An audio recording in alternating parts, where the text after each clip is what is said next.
Good afternoon, everyone. We're here at the Turner job, day 2. Nice big footers formed up. Always larger than Florida building code. Always. We do things a little bit bigger, a little stronger. You know, we do have hurricanes around here.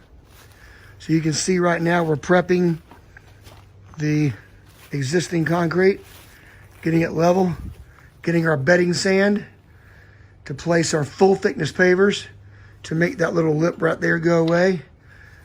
They didn't want to do the regular overlay. They want a full thickness. So footers are complete.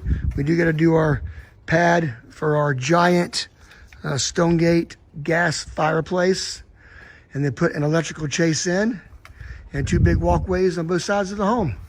So I'll give you an overview of day 2 of how things look. Always a clean job site. Armando, you have a good day, sir. We're gonna have a walkway. See, we always paint lines. Irrigation's getting moved. All these beautiful shrubs came up. Gonna be 2 walkways on both sides of the house. So, day 2, stand by. Things happen quick. You all have a blessed day.